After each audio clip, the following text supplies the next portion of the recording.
సముద్రం అయితే కొందకి ముందుకు వస్తుంది, ఇంకా ముందుకు వస్తుంది.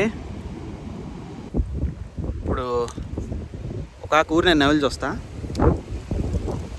ఉప్పగా ఉంది. ఇంకా నేను ఇక్కడ ఉండటం అంత మంచిది కాదు, ముందైతే వెళ్ళిపోతాను.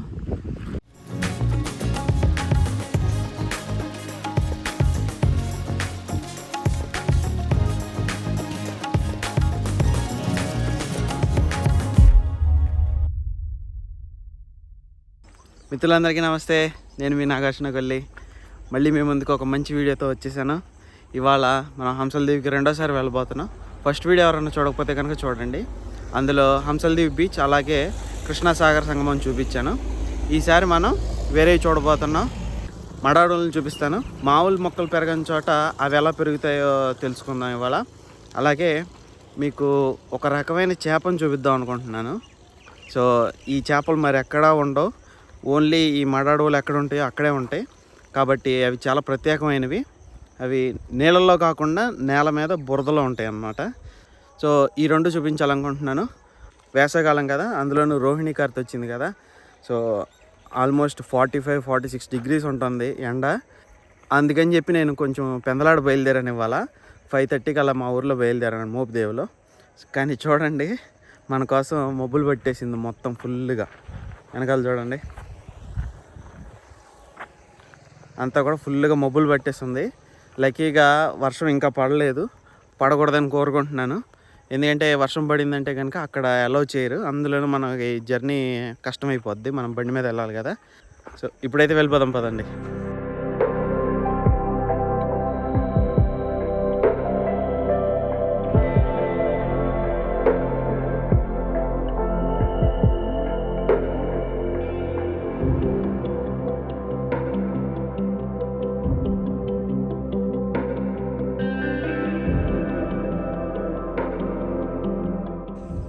ఇదిగోండి, పోయిన వీడియోలో చెప్పాను కదా దారి బాగాలేదని చెప్పి. చాలా వరకు కూడా ఇట్లా పాడైపోయి రోడ్లు ఇప్పుడే వేస్తున్నట్టుగా ఉందన్నమాట. చూడొచ్చు, రోడ్లు అన్నీ కూడా ఇలా పాడైపోయి ఉన్నాయి.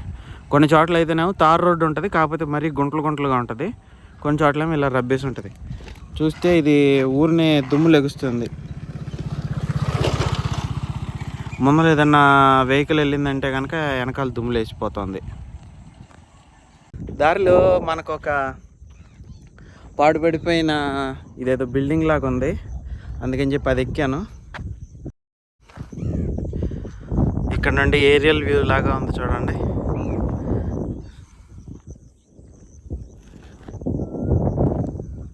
చాలా ప్రశాంతంగా ఉంది. దూరంగా వినిపిస్తుంది నాకు సముద్రపు హోరు. ఈ పొలాలన్నింటిలో కూడా కొన్ని పండుతాయి, కొన్ని అంతగా పండవు. ఎందుకంటే ఇది సముద్రానికి చాలా దగ్గరగా ఉంది కదా. కాలువలన్నా రావాలి, లేదంటే వర్షాలన్నా పడాలి ఇక్కడ పంటలు పండాలంటే. ఎందుకంటే గ్రౌండ్ వాటర్ మనకి ఉప్పు నీళ్ళు పడతాయి. కానీ చూడండి ఎంత ప్రశాంతంగా ఉందో. ఈ చెట్లు చూస్తున్నారు కదా, మనం ఇప్పుడు హంసల దీవి వెళ్ళే దారిలో ఉన్నాం. ఇవి కూడా ఒక రకమైన మడాడువులు అనమాట. వీటిని మిల్కీ మ్యాంగ్రోవ్స్ అంటారంట.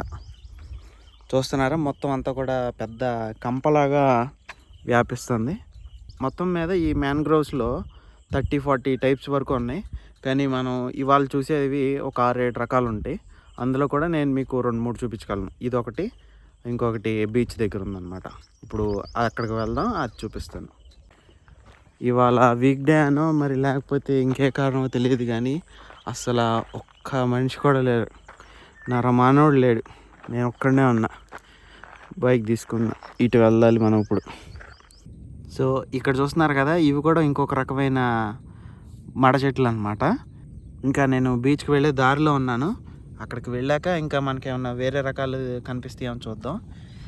అయితే ఇందాక నేను చేపలని చెప్పాను కదా, నేను అనుకోవటం కరెక్ట్ అయితే కనుక ఇగో ఇక్కడ 2 కన్నాలు కనిపిస్తున్నాయా, అవి అందులోనే ఉంటాయని అనుకుంటున్నాను.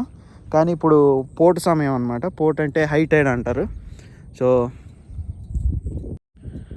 హై టైడ్ అవ్వటం వలన అవి లోపలే ఉంటాయి, బయటికి రావన్నమాట. లో టైడ్ వచ్చినప్పుడు బయటకు వస్తాయి. కాబట్టి నేను నిన్న ఒక వెబ్సైట్ చూశాను. ఆ వెబ్సైట్ చూపిస్తున్నాను చూడండి, స్క్రీన్ మీద ఇస్తున్నాను చూడండి. సో రాకముందలే మనం ఇక్కడికి రాకముందలే హై టైడ్ ఎప్పుడు వస్తుంది, లో టైడ్ ఎప్పుడు వస్తుంది అనేది మనం తెలుసుకోవచ్చు ఈ వెబ్సైట్ నుంచి. దానిలో 10 ఆ ప్రాంతాల్లో లో టైడ్ వస్తుందని చెప్పి తెలుసుకున్నాను. ఇక్కడికి వచ్చాక నాకు దారిలో కొంతమంది కనిపించారు. వాళ్ళని అడిగితే పోర్ట్ వచ్చింది కదా, అందుకని చెప్పి అవి లోపలే ఉంటాయి, బయటికి రావంట. సో కాసేపు ఆగితే కానీ అవి బయటికి రావని చెప్పారు.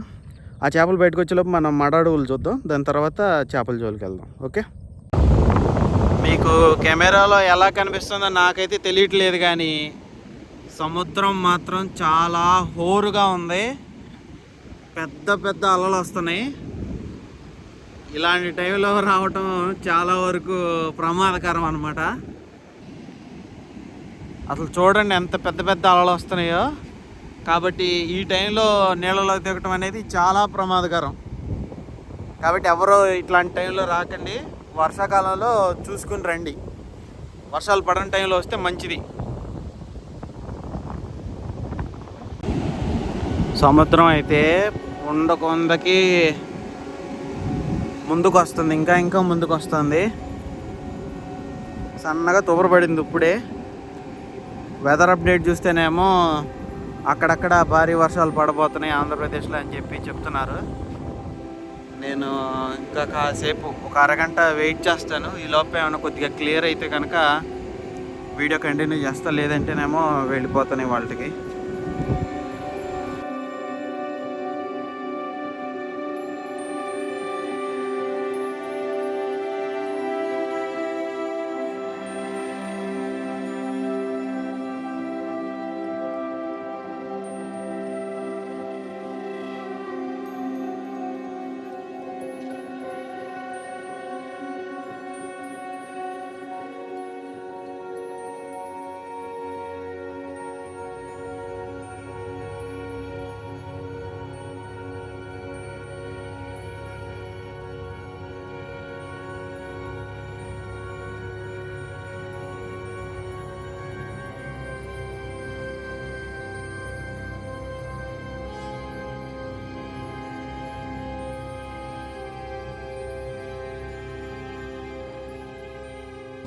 పొద్దున్నే నేను నాకు వాతావరణం సహకరించింది అనుకున్నా, తీరా చూస్తే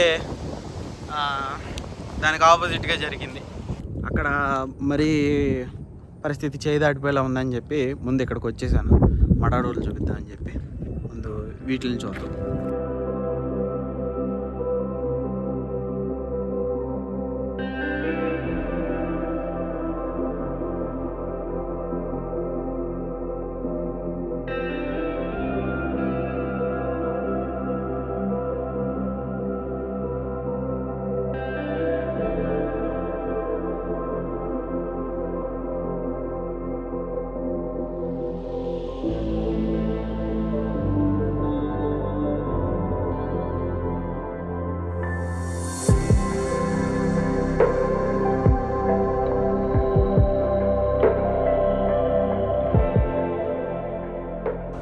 కనుచూపు మేర మొత్తం అన్నీ కూడా ఈ అడవులే ఉన్నాయి. రోడ్డుకి అటువైపున ఇటువైపున మొత్తం అన్నీ కూడా. అయితే ఇక్కడ నేను మ్యాప్లో చూపిస్తున్నాను చూడండి. నేను మన దగ్గర డ్రోన్ లేదు కాబట్టి చూపించడానికి కష్టం, కానీ మ్యాప్లో చూపిస్తున్నాను చూడండి. ఈ ప్రాంతంలో ఈ మొక్కల పెంపకం కోసం గవర్నమెంట్ ఎంతలా కృషి చేసిందో ఇదివరకు మనం చూడొచ్చు. అసలు వరుసలుగా మనం పొలాల్లో, వరి పొలాల్లో ఎలా కనిపిస్తాయో సాళ్ళు అట్లా కనిపిస్తున్నాయి చూడండి. ఇవి ఎక్కడ పడితే అక్కడ ఉండవు అన్నమాట. ఎందుకంటే వీటికి కొంతవరకు ఫ్రెష్ వాటర్ కావాల్సి వస్తుంది, కొంత ఏమో సముద్రపు వాటర్, కొంత ఏమో ఫ్రెష్ వాటర్ కావాల్సి వస్తుంది అనమాట. సో ఎక్కడైతే మనకి నదులు సముద్రంలో కలుస్తాయో, నదులనే కాదు చిన్న చిన్న వాగులు, ఏర్లు ఇలాంటివి ఏదైనా కానీ ఎక్కడైతే సముద్రంలో కలుస్తాయో ఆ ప్రదేశాల్లో ఇవి ఎక్కువగా ఉంటాయి అన్నమాట. మన దేశంలో పశ్చిమ బెంగాల్ దగ్గర ఉన్న సుందర్బన్స్ అనేవి బాగా పాపులర్ అనమాట మడాడవులకి. సో ఆంధ్రప్రదేశ్ విషయానికి వస్తే కనుక కృష్ణా గోదావరి డెల్టా రెండిట్లో కూడా ఈ మడాడవుల్ని మనం చూడొచ్చు. ఇందాక చెప్పాను కదా మన ఆంధ్ర రాష్ట్రంలో వచ్చేసి మొత్తం మీద 10 నుంచి 15 రకాల మడ చెట్ల జాతులను అయితే మనం చూడొచ్చు. ఈ కృష్ణా డెల్టాలో అయితే కనుక మొత్తం మీద 6-7 రకాల చెట్లు అయితే ఇక్కడ పెరుగుతాయి. సో ఇక్కడే మనం 2 రకాల మొక్కలను చూడొచ్చు. ఇది వచ్చేసి గ్రే మ్యాంగ్రోవ్స్ అనమాట. మనకి ఇటు పక్కనే కొద్దిగా కొమ్మలు కొంచెం లావుగా, ఆకులు అలాగే కొద్దిగా పెద్దగా కనిపిస్తున్నాయి కదా, ఇది వచ్చేసి గ్రే మ్యాంగ్రోవ్స్ అంటారంట. అసలు ఇలాంటి ఉప్పు నేలల్లో మామూలు మొక్కలు బతకవు, కానీ ఇవి బతకడానికి ఇక్కడ అలవాటు పడ్డాయి. అది ఎలాగో ఇప్పుడు చూద్దాం. మామూలుగా మొక్కలు కార్బన్ డైఆక్సైడ్ని తీసుకుని ఆక్సిజన్ని వదులుతాయి అన్న విషయం అందరికీ తెలిసిందే. ఆ ప్రక్రియ ద్వారా అవి పిండి పదార్థాన్ని తయారు చేసుకుంటాయి. ఆ తయారు చేసుకున్న పిండి పదార్థాన్ని ఎనర్జీగా మార్చుకోవటం కోసం అవి కొన్నిసార్లు ఆక్సిజన్ తీసుకొని కార్బన్ డైఆక్సైడ్ని వదిలేయాలన్నమాట. మామూలుగా మన ఇంట్లో పెరిగే మొక్కలు ఉంటాయి కదా, అవి ఆకుల ద్వారా పీల్చుకుంటే అలాగే వేర్ల ద్వారా కూడా ఆక్సిజన్ని తీసుకుంటాయి. కానీ ఇప్పుడు మనం ఉన్న ప్లేస్లో ఏంటంటే ఈ నేలలో ఆక్సిజన్ శాతం చాలా తక్కువగా ఉంటుంది. మరి ఈ మొక్కలు కూడా ఆక్సిజన్ పీల్చుకోవాలి కాబట్టి ఆకులు అంటారు, ఆకులు ఎలాగో గాలిలో నుంచి డైరెక్ట్గా తీసుకుంటాయి. మరి వేర్లకు కూడా కావాలి కాబట్టి అవి భూమిలో నుంచి డైరెక్ట్గా ఎలాగో ఆక్సిజన్ని తీసుకోలేవు, ఎందుకంటే ఆక్సిజన్ శాతం చాలా తక్కువగా ఉంది కాబట్టి. అందుకని భూమిలో నుంచి బయటకు వచ్చి ఇవి డైరెక్ట్గా గాలిలో ఉన్న ఆక్సిజన్ని తీసుకుంటాయి అంట. ఇక్కడ చూస్తున్నారా, నీళ్లలో నుంచి కొన్ని పైకి వచ్చాయి ఇట్లా. సో ఇవేంటంటే ఈ మొక్కల యొక్క వేర్లు అన్నమాట. సో ఈ మామూలు వేర్లతో పోల్చుకుంటే కనుక వీటిలో కొద్దిగా గోలుగా ఉంటాయి అన్నమాట. అంటే లోపల ఇక్కడ మీకు సరిగ్గా కనపడట్లేదు, కెమెరాలో చూపిద్దామంటే. సో ఇవేంటంటే లోపల కొంచెం పోరస్గా ఉంటాయి అన్నమాట, అంటే గోలుగా ఉంటాయి అన్నమాట లోపల. సో డైరెక్ట్గా గాల్లో నుంచి ఆక్సిజన్ని తీసుకుంటాయి. ఇప్పుడు ఈ చెట్లకున్న రెండో ఛాలెంజ్ గురించి ఆలోచిద్దాం. మామూలు చెట్లకి, మన ఇంట్లో పెరిగే మొక్కలకి మనం రోజు ఫ్రెష్ వాటర్ పోస్తాం, కానీ ఇక్కడ వీటికి ఫ్రెష్ వాటర్ పోయటానికి ఎవరు ఉండరు కదా. మరి ఇవి ఎలా బతుకుతాయి? ఇవి ఫ్రెష్ వాటర్ని కొన్ని సోర్సెస్ ద్వారా తీసుకుంటాయి అన్నమాట. మొట్టమొదటిది ఏంటంటే వర్షపు నీరు. చూస్తున్నారు కదా మబ్బులు ఎలా బట్టి ఉన్నాయో, ఈ వర్షాల నుంచి వచ్చే నీటిని కొంతవరకు ఇవి తీసుకుంటాయి.